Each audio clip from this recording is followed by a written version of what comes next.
Samahan niyo ako magluto ng napakasarap na buttered garlic shrimp. Intro, pasok!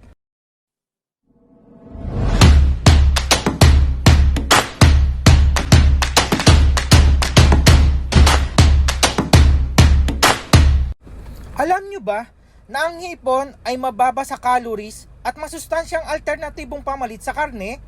Mayaman ito sa protina, vitamin D, vitamin B12, iron, phosphorus, omega-3 fatty acid, niacin, zinc, copper at magnesium.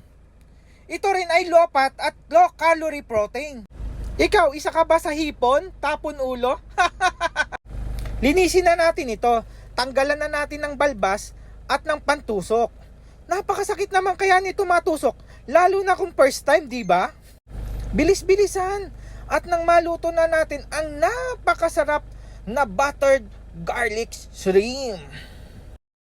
I-prepare na natin ang isang napakalaking ulo ng bawang. Yan, dikdikin natin at gayatin. Kasama ang butter, ang oyster sauce, at syempre hindi mawawala ang pangunahing sangkap ng ating lulutuin, ang napakasarap na hipon. Pero hindi yan tapon ulo ha, pati ulo kinakain. I-prepare na natin ang lutuan. Painitin natin ang kawali. Lagyan ng butter. Haluin ng haluin hanggang sa matunaw.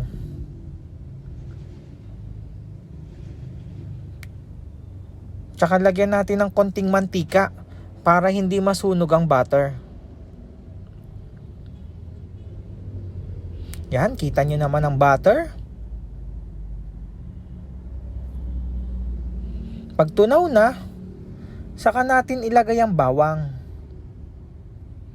Haluin ng haluin. Pag nakita na luto na ang bawang, saka natin ilagay ang oyster sauce.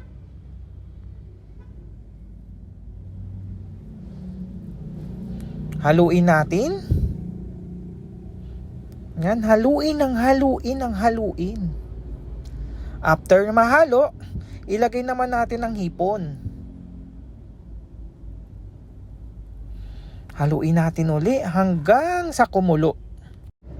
Nakikita na natin na pumupula na ang hipon. Ang ibig sabihin niyan, malapit na siyang maluto. Ibaligtad lang natin at haluin ang haluin. Konti na lang, malapit nang maluto. Yan, kumukulo na ang ating hipon. Ito na ang ating buttered garlic shrimp. Try nyo nang lutuin.